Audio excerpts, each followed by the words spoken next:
Hello साथियों, मैं BL लोना मेरे यूट्यूब चैनल स्टडी टाइम में आपका हार्दिक स्वागत करता हूं। हम हिंदी साहित्य का रिवीजन कर रहे हैं और ये रिवीजन की हमारी 5 नंबर की क्लास है। हमने फर्स्ट ग्रेड का कोर्स है वो अच्छे से हिंदी का है वो कर लिया है और उसके जो पूरे वीडियो है वो मेरे यूट्यूब चैनल पे अपलोड है, जिसकी एक प्लेलिस्ट बनी हुई है फर्स्ट ग्रेड के नाम से। आपने अगर वो नहीं देखे है, कोई भी टॉपिक आपका अधूरा रह गया है तो आप उनमें जाकर अच्छे से उसको वॉच कर सकते हो, क्योंकि अब एग्जाम है हमारा पास में ही है, हमारे पास में 15-20 दिन का टाइम बचा है, तो अच्छे से हम रिवीजन करेंगे।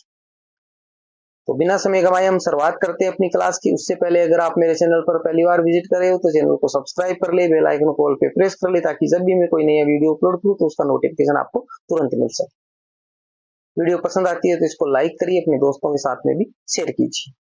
अब देखिए, पहला क्वेश्चन है हमारा, अंधकार के पर्यायवाची है, यानी जो अंधकार शब्द है उसके पर्यायवाची शब्द है वो बताने आप। देखो, तिमिर, तम, अंधेरा, अंधियारा, ध्वांत, तमिस्त और तमस। अब ये जो अंधकार है उस अंधकार के पर्यायवाची शब्द है और हमने पर्यायवाची शब्द है वो एक क्लास में देखे हैं, बाकी जो आगे जो विलोम शब्द थे, अनेकार्थी शब्द थे, उनकी क्लासें हमने नहीं की है। अब इसको देखिए कि पर्यायवाची शब्द है वो बहुत सारे हैं, बहुत सारे शब्द है और सभी शब्दों के पर्यायवाची शब्द होते हैं। सारे शब्दों को हम याद नहीं कर सकते, तो मैंने यहाँ पर व्याख्या के अंदर कुछ शब्द लिए हैं। उन शब्दों को आप रिवीजन के हिसाब से गाइड में है, अच्छे से उसको याद कर लीजिए और जहां तक मेरे को उम्मीद है आपको उसमें से क्वेश्चन है वो देखने को मिल जाएगा। मैंने 50-60 शब्द लिए हैं, वो शब्द आप अच्छे से देख लीजिए, अगले पैराग्राफ में है।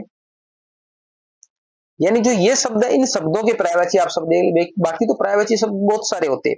देखिए, अग्नि है, अमृत है, जंगल है, अधर्म है, राक्षस है, घोड़ा है, अचल, श्रेष्ठ, आंख, आकाश, आनंद, इच्छा, इंद्र, मजाक, कमल, कामदेव, किनारा, किरण, कृष्ण, दुष्ट, गंगा, गजानन, चांद, जल, ध्वज, पेड़, तालाब, नौकर, देवता, धन, धरती, नरक, नदी, रात, नियति, पत्थर, पहाड़, पक्षी, पुत्र, पुत्री, पवन, बंदर, बिजली, बादल, ब्राह्मण, बहुत, बहन, भंवरा, मित्र, मोर, यमुना, युद्ध, राजा, लहर, सूर्य, समुद्र, सांप, सोना, हिरण, हाथी, हंस और हाथ।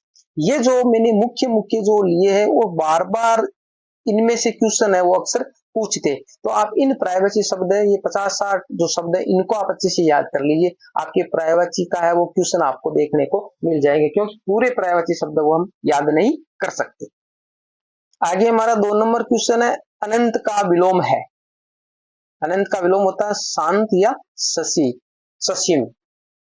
इनकी व्याख्या देखते हैं हम। कुछ शब्द मैंने यहाँ पर भी लिए हैं जो हमारे बार बार एग्जाम में पूछते हैं और कुछ हमारे उनमें गलतियां होने की चांसेस ज्यादा रहते हैं।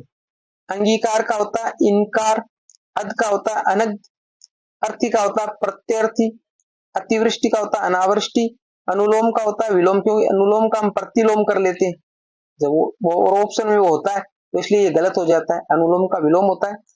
अभिक का अनभिक होता है, अश्रु का आस होता है, अवंती का उन्नति होता है, अग का विग या प्रग, प्रज्ञा नहीं है प्रग, ये ठीक है, प्रग होता है। अनाहुत का आहूत होता है, अनुयायी का विरोधी होता है, अनुरक्त का विरक्त होता है, अंतरंग का बहिरंग होता है, अत का इति होता है। अकंटक का कंटकित होता है, अटल का डावाडोल या डुलमुल होता है। तो ये कुछ ही मैंने यहाँ पर 15-20 लिए हैं, बाकी विलोम शब्द भी बहुत सारे होते हैं, इनको हम सीमित नहीं कर सकते। आपको विलोम शब्द है वो गाइडों में अच्छे से देखना होता है और उन विलोम शब्दों को आप ज्यादा देख लीजिए कि जो बार बार एग्जाम में पूछे जाते हैं, क्योंकि वही घुमा फिरा के वापिस पूछते, तो वही कंडीशन है कि पूरे विलोम शब्द भी हम याद नहीं कर सकते, तो हम सीमित ही चीजों पर फोकस कर सकते हैं। आगे हमारा 3 नंबर का क्वेश्चन है, हिंदी साहित्य का वैज्ञानिक इतिहास के लेखक है। यानी हिंदी साहित्य का वैज्ञानिक इतिहास जो किताब लिखी गई है, जो ग्रंथ लिखा गया है, उसके हमारे को लेखक बताने, तो उसके लेखक है डॉक्टर गणपति चंद्र गुप्त और बहुत ही शानदार इतिहास है, मोस्ट किताब है।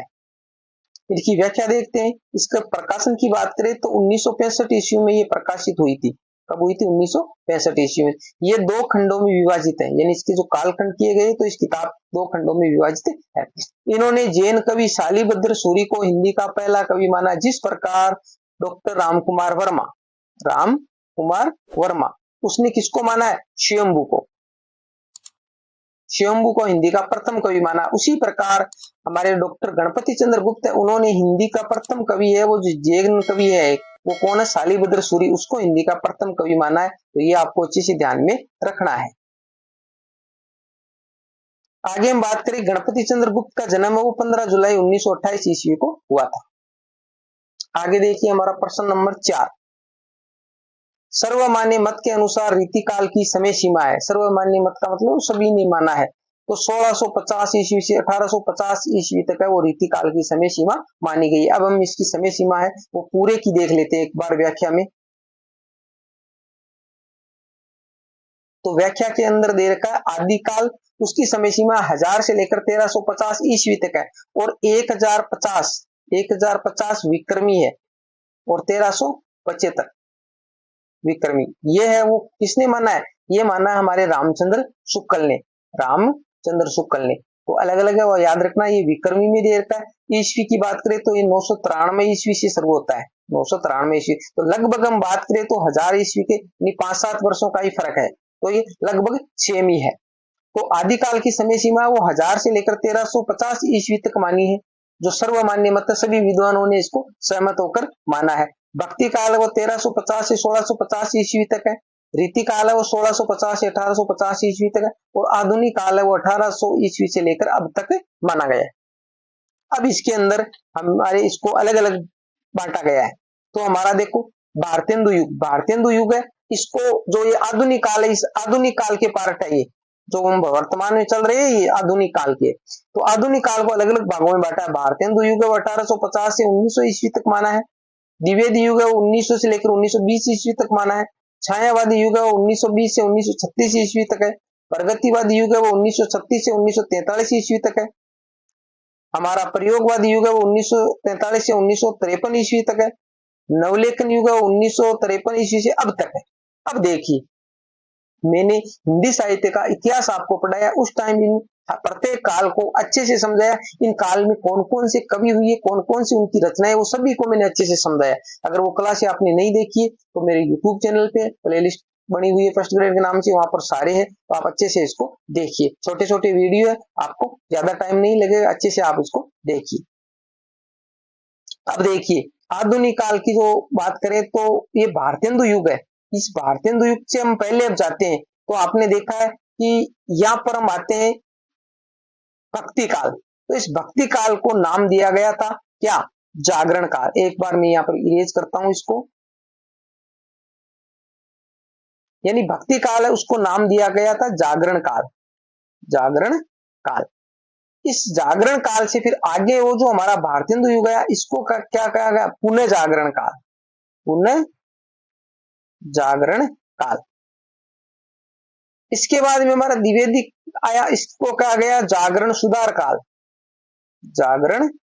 काल। ये अलग अलग नाम याद रखना। छायावादी युग है, इसको प्रसाद निराला पंथ युग कहा गया है, जो छायावादी युग है। प्रगतिवादी युग है, इसको साम्यवादी युग कहा गया है, साम्यवादी कह सकते हैं, और इसको मार्क्सवादी भी कह सकते हैं, ये प्रगतिवादी का नाम है। प्रयोगवादी युग है, इसको हम अज्ञेय युग कह सकते हैं, तार सप्तक युग कह सकते हैं, और जो नवलेखन युग है, जो नई कविता है हमारा, इस प्रकार इसका विभाजन किया गया। तो इसको मैंने अच्छे से समझाया, ऐसी बात नहीं है। जो हमारा यूट्यूब चैनल है अच्छे से मैंने इसको समझाया, और जितना मैंने समझाया उसको अगर आप अच्छे से याद कर लेते तो आपके एग्जाम में जो सारे क्वेश्चन है इसी में से देखने को आपको मिल जाएंगे।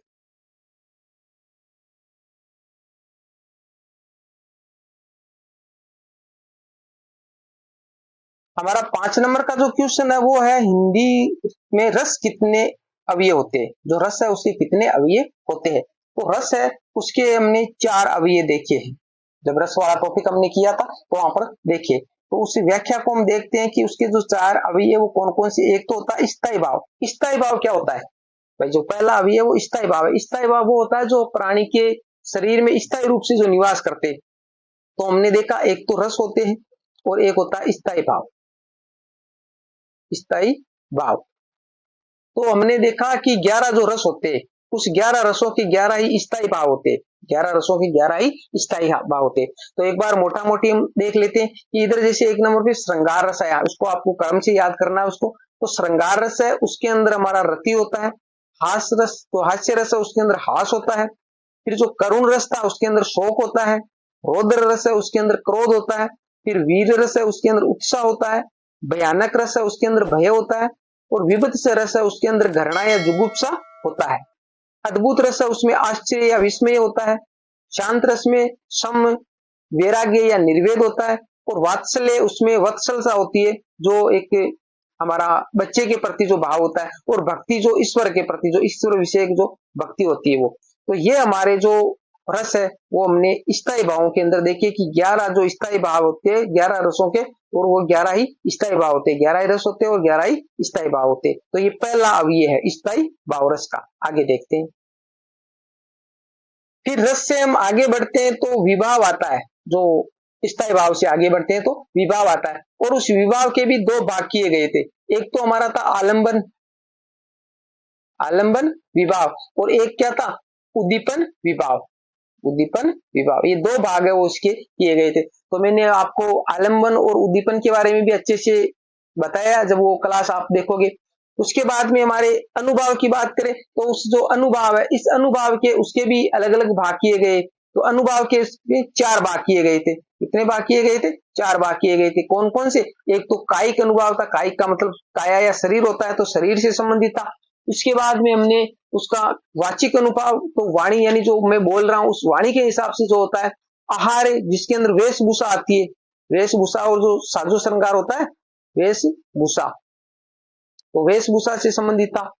उसके बाद में सात्विक अनुभव था, और जो सात्विक अनुभव है, और जो सात्विक अनुभव था वो ये था कि जिसके अंदर मनुष्य का बस नहीं चलता है। और इस सात्विक अनुभव है जिसको हमने 8 भागों में बांटा गया था। सात्विक अनुभव कितने भागों में बांटा था? 8 भागों में। और वो कौन कौन से थे? वो हमारे थे स्तंभ, कंप, स्वेद, सवरभंग, रोमांस, अश्रु, विवरणे, प्रलभ, और ये जो 8 हो गए। ठीक है, तो ये 8 है वो हमने अनुभव के अंदर जो सात्विक अनुभव होता है उसमें आते। फिर बात करते हैं हम संचारी भावों की। तो संचारी भावों की संख्या वो 33 बताई गई थी। अब ये मैंने मोटा मोटी आपको बता दिया है। इसको आप अच्छे से जानना चाहते हो, अच्छे से इसको समझना चाहते हो, तो इसकी पूरी क्लास है मेरे YouTube चैनल पे, और मैंने अच्छे से उसको रस वाला टॉपिक है समझाया है, आप जाकर उसको देख सकते हो। इस रिवीजन के अंदर हमने 2 क्वेश्चन व्याकरण के देखे, 2 हिंदी साहित्य के इतिहास के, और एक हमारा काव्य शास्त्र का। जल्द ही हम जो रिवीजन है वो कंप्लीट कर लेंगे, और एग्जाम में हमारा पास में ही है। तो आप नियमित मेरे चैनल से जुड़े रहिए। वीडियो पसंद आई है तो इसको लाइक करिए, अपने दोस्तों के साथ में भी शेयर कीजिए। मिलते हैं अगली वीडियो में, तब तक के लिए जय भीम, जय भारत।